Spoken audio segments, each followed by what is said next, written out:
There is a reason humans fear big cats, fear sharks, fear snakes. They make sense as predators. The shape is right. The teeth are right. The whole picture adds up. Birds don't look like that. Birds have feathers. Birds have hollow bones. Birds evolved from dinosaurs. And somewhere along the way, people decided they were the soft option. They were wrong. Some birds punch holes through skulls. Some drop prey from 100 feet just to watch it shatter. Some have claws that generate more force than a rifle round. This is not a list of birds that can scratch you. This is a list of birds that can end you. 10 species. One question: how did something with wings become this dangerous? Cassowary. Start with the obvious one. The cassowary is a 6-foot bird that weighs 130 pounds and has a dagger for a foot. That's not a metaphor. The inner toe carries a claw that reaches 5 inches long, straight, rigid, razor-edged. It is, by any reasonable definition, a weapon. The cassowary doesn't use it like a weapon most of the time.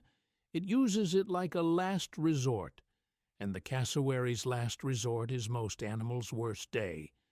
They live in the rainforests of New Guinea and northern Australia. They are solitary. They are territorial. They are deeply uninterested in conflict, right up until the moment they aren't. When a cassowary decides it's done, it jumps. Both feet leave the ground. The claws come forward. It kicks the way a boxer throws a combination, fast, low, and with everything behind it. Those kicks have disemboweled dogs. They've hospitalized zookeepers. In 1926, a cassowary killed a 16-year-old boy in Australia with a single strike to the throat. There is exactly one recorded human death in modern history. One is enough. The cassowary doesn't want to hurt you. It just doesn't care whether it does or not. Harpy Eagle. The harpy eagle looks like someone drew a bird by committee. The face is a flat disc. The eyes are cold and pale. The talons are the size of grizzly bear claws, up to 4 inches long, backed by legs as thick as a human wrist. It lives in the lowland rainforests of Central and South America. It rules them. The harpy is the apex aerial predator of the Americas. It hunts monkeys, sloths, deer, and large reptiles, not insects, not fish, monkeys, things with hands that try to run. It flies through dense forest at speed, not above the canopy, through it, weaving between trees at up to 50 miles per hour, tracking movement, locking in. Grip strength is where it gets clinical.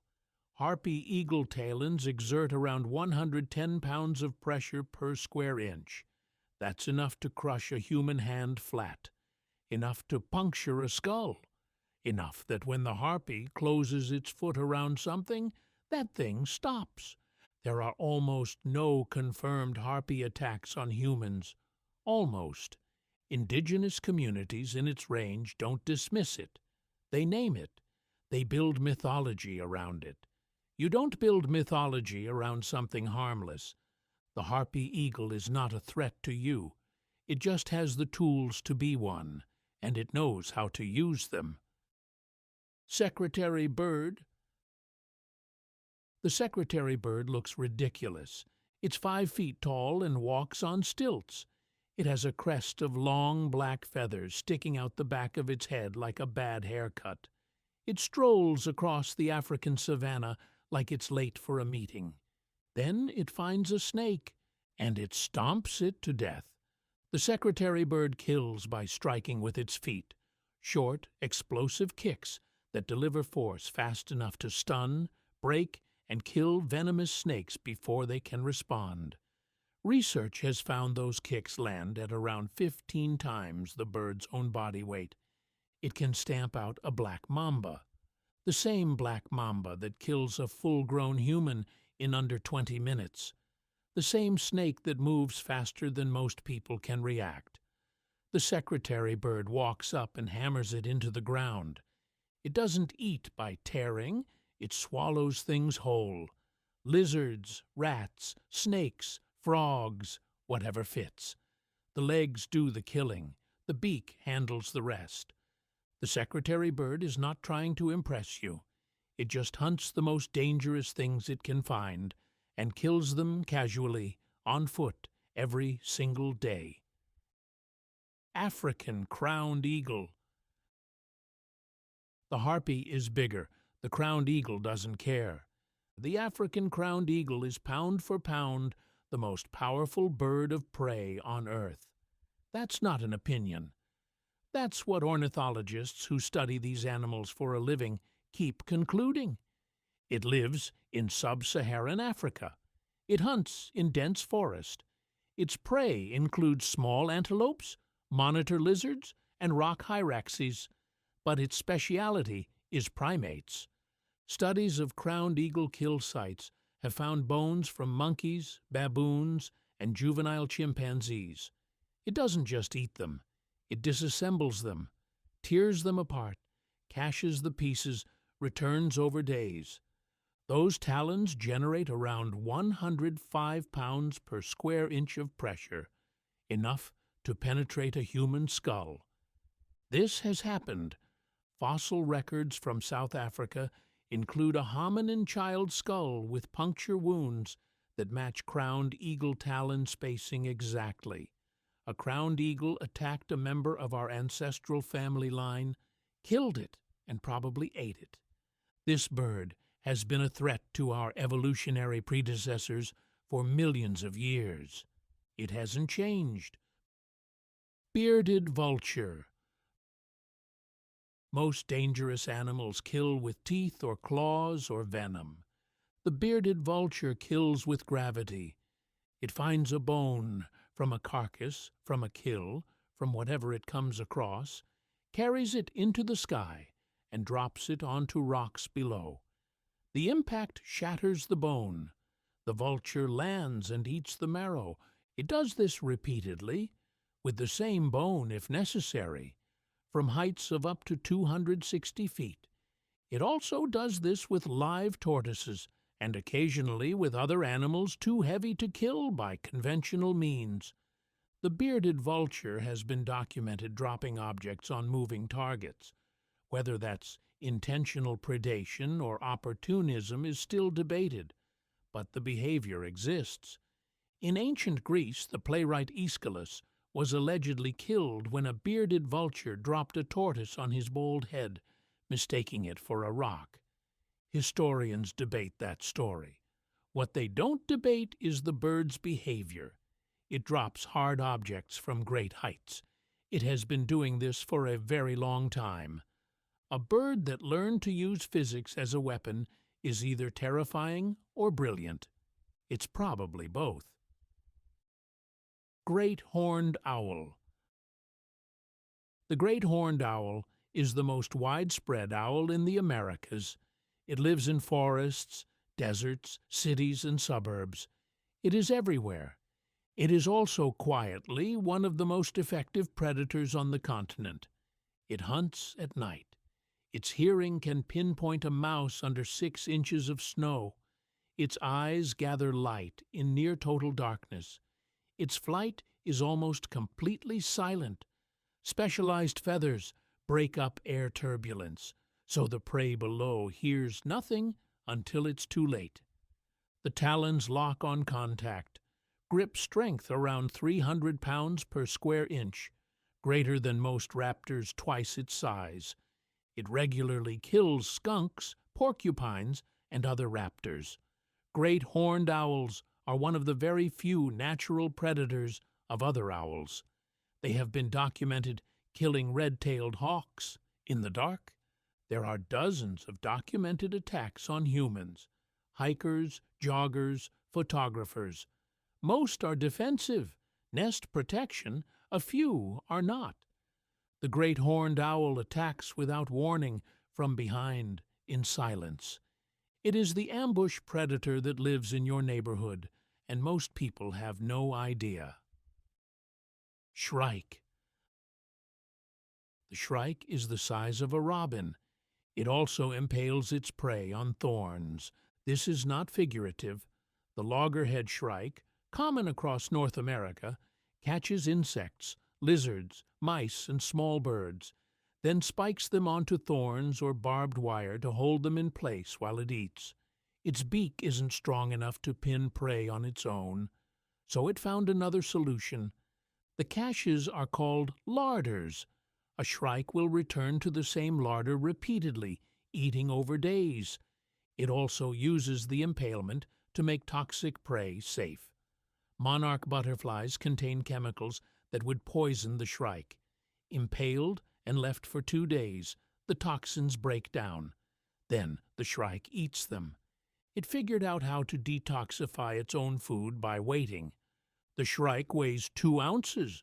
It hunts things larger than itself, kills them with a bite to the base of the skull, and stores them on spikes.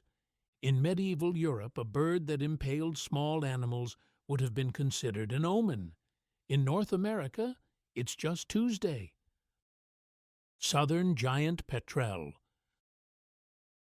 The open ocean is one of the most resource-scarce environments on Earth. The southern giant petrel solved that problem by becoming a predator, a scavenger, and an enforcer simultaneously. It has a wingspan of over 6 feet. It patrols the southern ocean around Antarctica. It eats anything: fish, squid, seal carcasses, penguin chicks, other seabirds. If it can fit it in or tear pieces off, it eats it. It has been documented killing adult penguins, not chicks, adults. It drowns them by holding their heads underwater. It projectile vomits a foul-smelling stomach oil at threats and at rivals competing for food. The oil mats feathers and fur, destroying waterproofing and insulation. In cold southern waters, that's a death sentence. It is the cleanup crew and the apex predator of the same ecosystem at the same time. The southern giant petrel is not well known. It doesn't have a cultural mythology. It's just a large, aggressive, opportunistic bird that kills penguins and vomits on its enemies in one of the harshest places on the planet. Awareness is not a requirement for being dangerous. Red-tailed hawk. The red-tailed hawk is the default raptor of North America. It's on every highway median, every telephone pole, every wildlife documentary B-roll. It is also the bird that changed what we thought we knew about raptor cognition. Red-tailed hawks have been observed collaborating. 2 birds, coordinated, driving prey out of cover so the other can strike. Not the same instinctive coordination you see in pack animals. Deliberate positional play. 1 bird flushes, 1 bird waits. They have also adapted completely to urban environments. New York City has a resident population. They hunt pigeons and rats in Central Park. They nest on apartment buildings.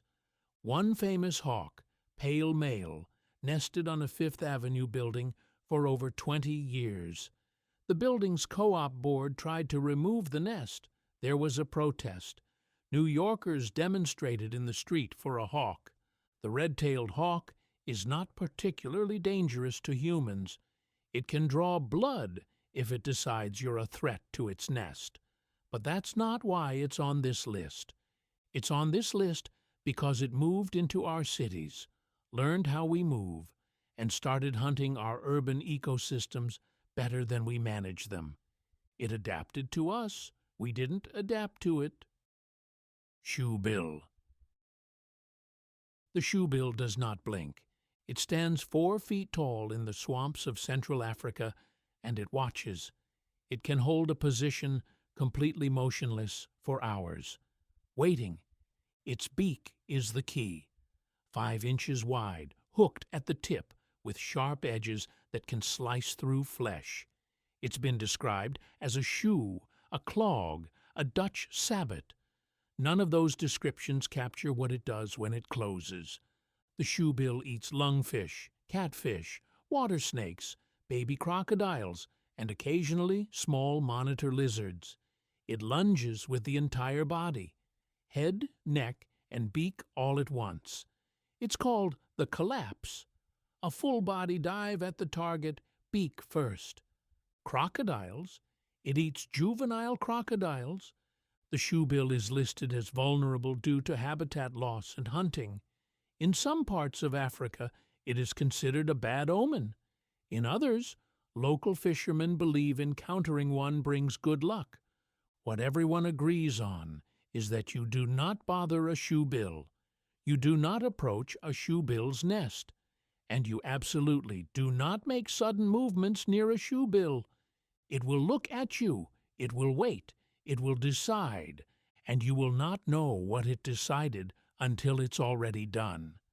10 birds, 10 different answers to the same problem. How do you survive in a world that's trying to kill you? You evolve talons that shatter bone. You learn to use thorns as tools. You develop a beak that closes like a vice. You drop rocks from the sky until the problem stops moving.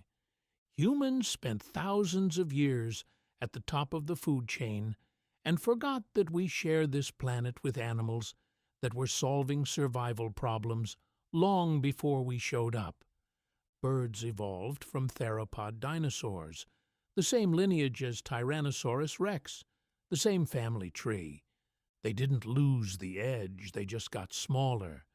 And the ones that didn't, the cassowary, the harpy, the crowned eagle, they kept every bit of what their ancestors had. Feathers don't make something gentle, they just make it lighter.